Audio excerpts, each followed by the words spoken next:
kabastusan sa mga batang manonood.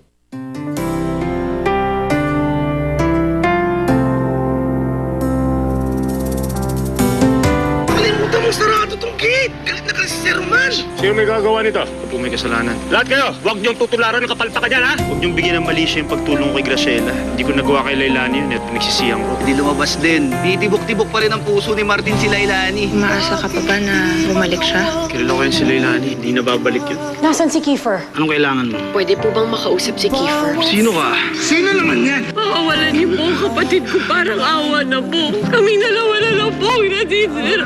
Si Graciela po. Balis na. Kala ko nang paalam sa'yo. Graciela! Pumunta ka ba dito para pigilan ako umalis? Louie? Bidalikan kita dito. Buti lang napadaan ako dito sa terminal. Kung hindi, iniwan ako ng girlfriend ko.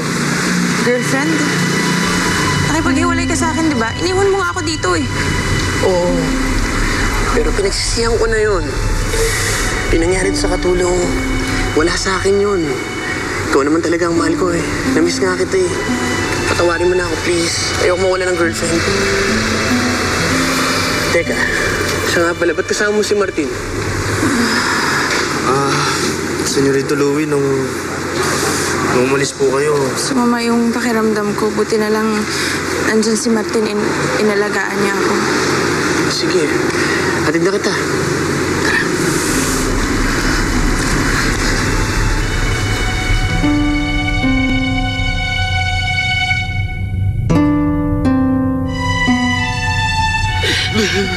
Parang awa niyo na po.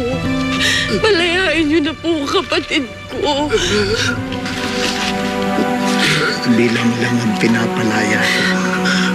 At kapag nagpalaya na, sinisiguro kong invalid na.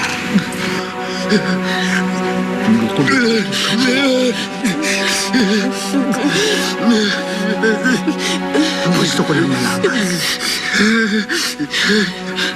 Bakit handa kong ibigay ang kalayaan mo?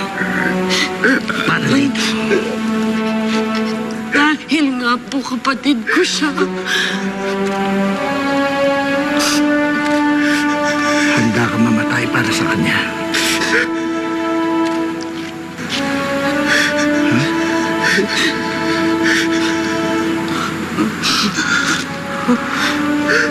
Amen.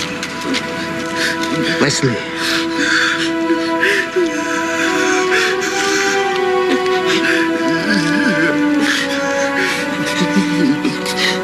Handa ka mamatay para sa kanya.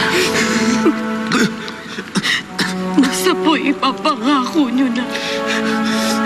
Hayaan niyo po siyang mabuhay.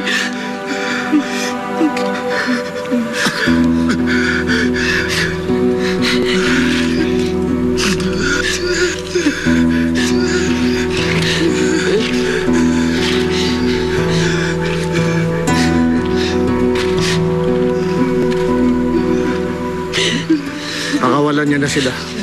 Salamat po. Maraming salamat po sa inyo. Balang araw mababayaran po namin kayo. Pangako ko po yan. Talagang maniningil ako. Tandaan mo yan. Sige na. At baka magbago pa isip ko.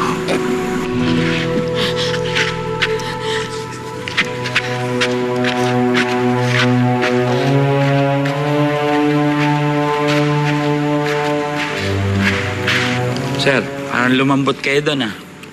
May pinagmanahan din pala talaga tong anak niyo si Wesley eh. Positive. Dexter, ibang lumalambot sa nagpapautang.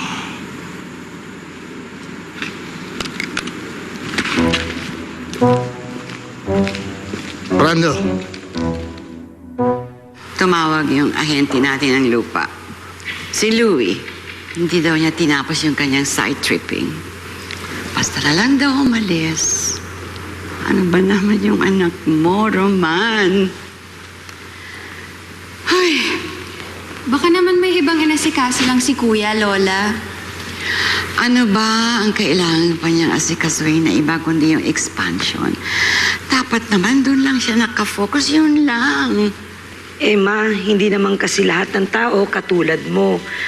na nasa negosyo lang tumatakbong buhay. Kaya ganyan anak mo malakas ang loob, no? Kasi lagi mong kinakampihan. Roman and I are training him to be like us. Please, don't get in the way. Pwede?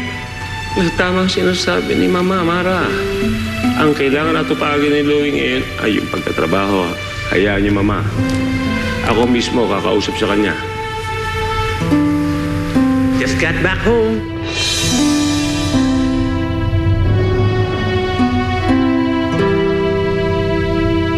Ano Martin, naabutan mo ba si Graciela? Hindi po. Bumalik na si Senyorito Louie. Nilabangan si Graciela dun sa terminal kaya... Ayun, nagkabalikan sila. Parang ayos na ulit sila. Eh, ikaw. Ayos ka lang. Oo naman, Lo. Naman hindi. Ba't naman hindi? So ayos ka lang kahit nagbalikan sila kaagad-agad? Naudlot na naman yung love life mo. Kuya George, ilang beses ko bang ulitin sa'yo? Walang namamagitan sa amin ni Graciela. Hindi pwede. Dahil kay Senyorito Louie. Sige, ulit-ulit yung pang sabihin yan sa utak mo. Hanggang sa mapagtanto mo na hindi yan totoo. Bakit nandito ka? Bakit dito ka bumalik, ha? Bakit?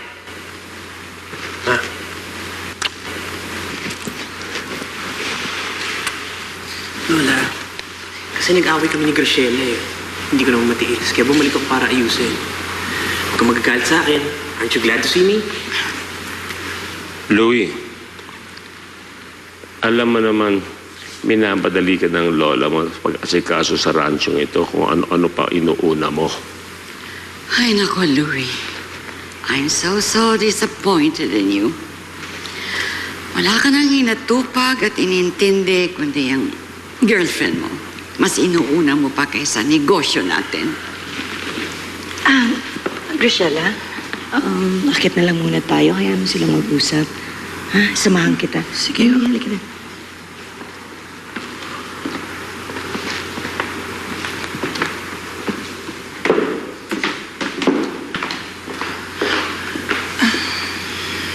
Tita, pasensya na ho kayo kung napapagalitan si Louie dahil sa akin. Hindi mo naman kasalanan, Graciela. Halika na.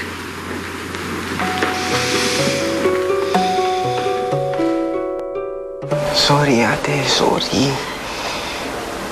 Gusto ko lang naman makatulong. Kaya ako sumama sa racket ni Hans eh.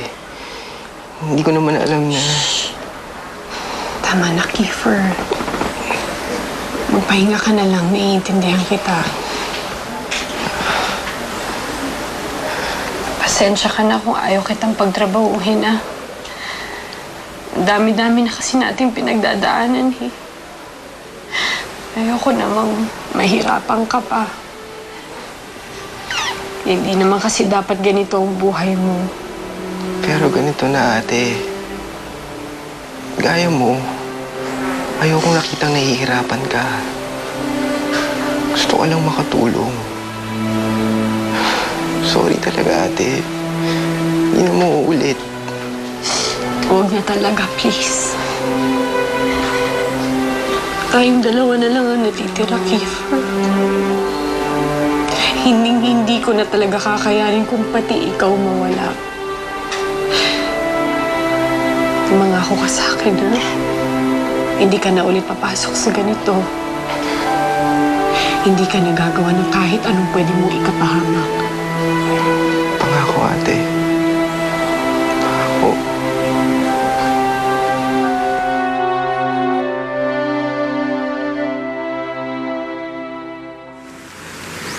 Graciela, nandito ka pala. Kanina pa kita hinahanap. Anong ginagawa mo dito? Louie, naisip ko kung ituloy ko na kaya ang pag-alis ko dito.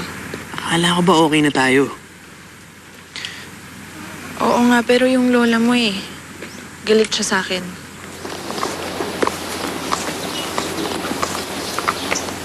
Si Lola, ganun lang talaga yon. Kaya naging successful ang business niya dahil ganun siya kadedikado at ganun yung ugali niya. Kaya nga, ganun siya kaseryoso sa negosyo niya. Kaya hindi niya kailangan ng storbong kagaya ko. Siya yun, hindi ako yun. Paano kung kasal na tayo? tuwing magagalit siya, magtatampo na lang tayo pareho.